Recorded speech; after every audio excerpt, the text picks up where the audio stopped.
Guillaume, Ouais. comment on intègre la RSE dans les entreprises, dans l'organisation?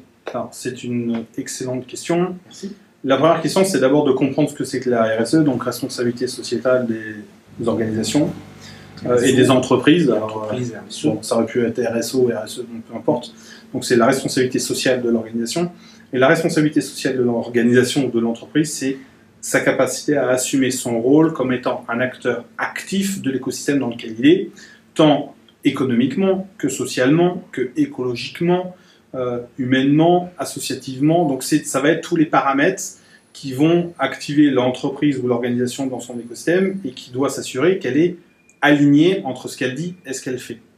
Ce que je dis là sur le aligné est super important parce que le premier risque, ce serait de le faire parce que c'est à la mode et de croire que en affichant, vous serez aligné avec vos valeurs, ce qui pourrait ne pas être le cas, et qui aurait du coup des conséquences préjudiciables, notamment en matière de recrutement et de maintien des collaborateurs dans l'emploi, où en fait ils vont dire, bon finalement, ils font pas ce qu'ils disent, même s'ils l'écrivent, et donc du coup, l'entreprise dans laquelle je travaille, c'est pas aligné avec la valeur, et donc vous allez commencer à avoir des problématiques de turnover.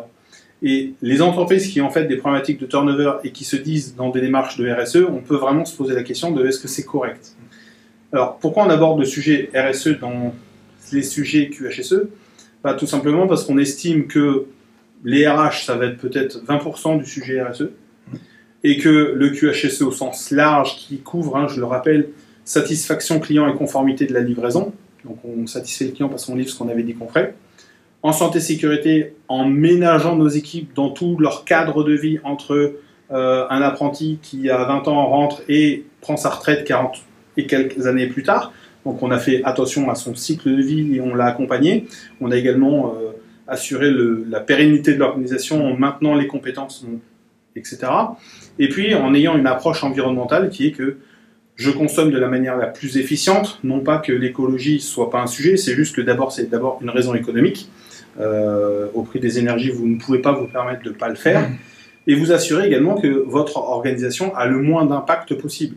Et le meilleur moyen de savoir si vous avez le moins d'impact possible, bah, c'est de vous poser par exemple la question de mon efficience, c'est-à-dire combien de kilowatts j'ai consommé pour tel chiffre d'affaires généré.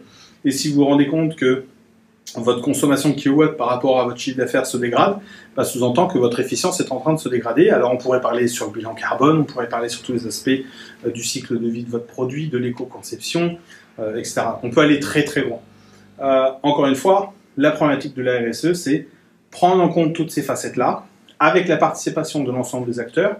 Ça va très loin.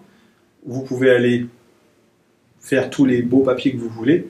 En tous les cas, ce qui est certain, c'est que si vous ne faites pas ce que vous dites en matière de RSE, vous passerez pour des guignols, et ça se saura, tant vis-à-vis de vos fournisseurs que de vos clients, et en particulier de vos premiers clients qui sont vos collaborateurs. Donc on vous souhaite d'être le plus aligné possible entre ce que vous dites et ce que vous faites, pour que ce soit le plus efficace.